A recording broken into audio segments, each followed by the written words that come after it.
السلام علیکم ناظرین، آپ دیکھ رہے ہیں آواز نیوز۔ میں ہوں آپ کا ہوسٹ طاہر شیخ۔ چلتے ہیں آج کی ہیڈ لائنز کی طرف۔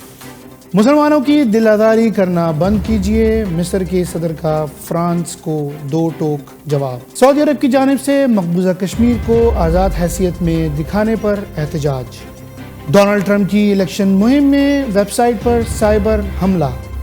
الجزائر میں دنیا کی تیسری سب سے بڑی مسجد کا افتتاح کر دیا گیا۔ چین بھارت معاملہ، کسی تیسرے ملک کی مداخلت کی ضرورت نہیں ہے، چین کا اعلان۔ فرانس میں ایک بار پھر ملک گیر لاک ڈاؤن کے نفاذ کا اعلان۔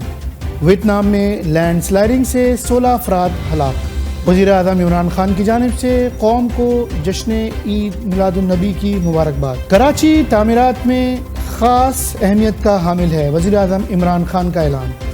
کارکن حکومت مخالف تحریک میں بھرپور حصہ لیں، مریم نواز۔ متحدہ عرب امارات میں لکڑی کا سب سے بڑا جہاز بنا لیا گیا، grains book of world record میں نام شامل۔ ایک امریکی شہری نے 150 سے زیادہ grains book of world record اپنے نام کر لیے۔ خاتون بھکاری 30 لاکھ پاؤنڈز اور 5 عمارتوں کی مالک نکلی۔ عمر اکمل کیس، پی سی بی کی ورچوئل سماعت کی درخواست منظور۔ پاکستان اور زمبابوے کی ون ڈے سیریز آج سے کھیلی جائے گی۔ پی سی بی وسیم خان کے ساتھ معاہدے میں توسیع کا خواہش مند۔ آسٹریلیا بھارت کرکٹ سیریز میں ٹیموں کے نام اور اسکیجول کا اعلان کر دیا گیا۔ انڈین اداکار جنہوں نے کچھ پاکستانی فلموں میں بھی کام کیا، اوم پوری کو لائف ٹائم اچیومنٹ ایوارڈ سے نواز دیا گیا۔ اور Pakistani make up artist Shoaib Khan بن گئے حلیمہ سلطان۔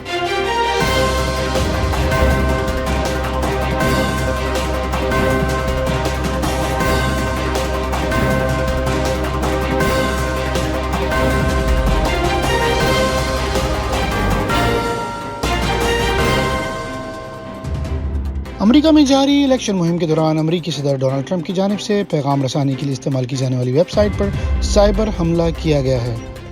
امریکی صدر ڈونلڈ ٹرمپ کی الیکشن مہم کے کمیونیکیشن ڈائریکٹر ٹم موٹوف کے مطابق گزشتہ شام صدر ڈونلڈ ٹرمپ کی ویب سائٹ پر حملہ کیا گیا تھا، جس پر تاحال قانون نافذ کرنے والے اداروں کی مدد سے کام جاری ہے۔ دوسری جانب امریکی cyber security and infrastructure security agency کے ڈائریکٹر کرس کربز کی جانب سے سماجی رابطے کی ویب سائٹ ٹویٹر پر ڈونلڈ ٹرمپ کی الیکشن مہم کی ویب سائٹ پر حملے سے متعلق کہا گیا ہے کہ انہوں نے کل کہا تھا کہ ویب سائٹ پر اس قسم کے حملے ملک میں افراتفری پھیلاتے ہیں، الیکشن کے لیے کی گئی گافشوں کو مسخ کرنے کے لیے اور سنسنی پھیلانے اور عوام کو تذبذب کا شکار بنانے کے لیے حملہ کیا گیا ہے۔ واضح رہے کہ 3 نومبر کو ہونے والے امریکی الیکشن سے متعلق امریکہ میں اس دوران الیکشن مہم جاری ہے، جس میں صدر ڈونلڈ ٹرمپ اور جو بائیڈن صدارت کے لیے امیدوار ہیں۔ شمالی افریقہ کے ملک الجزائر میں ملک کی سب سے بڑی مسجد اور دنیا کی تیسری بڑی مسجد کا افتتاح ہو گیا ہے۔ جامع الجزائر نامی اس مسجد کو افریقہ کی سب سے بڑی اور دنیا کی تیسری بڑی مسجد قرار دیا جا رہا ہے۔ یہ مسجد تقریباً 70 ایکڑ رقبے پر قائم ہے، جس کے مینار کی بلندی 260 میٹر سے زائد ہے۔ مسجد کا افتتاح رسول اکرم صلی اللہ علیہ وآلہ وسلم کے یوم ولادت یعنی 12 ربیع الاول کو کیا گیا ہے۔ بھارت میں چینی سفارتخانے کا کہنا ہے کہ چین بھارت معاملے پر کسی تیسرے ملک کی مداخلت کی ضرورت نہیں ہے۔ بھارتی دورے کے دوران امریکی وزیر خارجہ مائک پومپیو اور وزیر دفاع مارک ایسپر کی جانب سے چین مخالف بیانات دیے گئے تھے، جس کے بعد چینی سفارتخانے نے اپنے بیان میں کہا ہے کہ مائک پومپیو اور ایسپر کے چین مخالف بیانات کو مسترد کرتے ہیں۔ انہوں نے کہا چین اور بھارت سمجھدار ہیں اور چین بھارت سرحدی تنازع حل کرنے کی صلاحیت رکھتے ہیں۔ عالمی وبا کرونا وائرس کے پھیلاؤ کے باعث فرانس میں ایک مرتبہ پھر لاک ڈاؤن کے نفاذ کا اعلان کر دیا گیا ہے۔ یہ اعلان فرانس کے صدر کی جانب سے کیا گیا۔ فرانس کے صدر نے ملک میں کرونا وائرس کی وبا کی دوسری لہر میں شدت آنے کے بعد قومی سطح پر دوسرا لاک ڈاؤن لاگو کر دیا ہے، جس کا اطلاق کم سے کم نومبر کے آخر تک ہوگا۔ صدر نے اعلان کیا ہے کہ جمعے کے روز سے شروع ہونے والے اس لاک ڈاؤن میں لوگوں کو صرف ضروری کاموں اور طبی وجوہات کی بنیاد پر گھر سے باہر نکلنے کی اجازت ہوگی۔ غیر ضروری کاروبار جیسے کہ ریسٹورانٹ اور شراب خانے بند رہیں گے، تاہم اسکولوں اور فیکٹریوں کے کھلے رہنے کی اجازت ہوگی۔ غیر ملکی میڈیا رپورٹس کے مطابق فرانس کے صدر نے ملکی لاک ڈاؤن کے نفاذ کا اعلان ٹی وی پر قوم سے خطاب کرتے ہوئے کیا ہے۔ صدر کا کہنا ہے کہ ملک میں دوسری لہر سے مسائل بڑھنے کا خدشہ ہے اور یہ لہر پہلے سے زیادہ تباہ کن ہوگی۔ ویتنام میں گزشتہ روز آنے والے طوفان کے بعد لینڈ سلائڈنگ سے 16 افراد ہلاک جبکہ 53 لاپتہ ہو گئے ہیں۔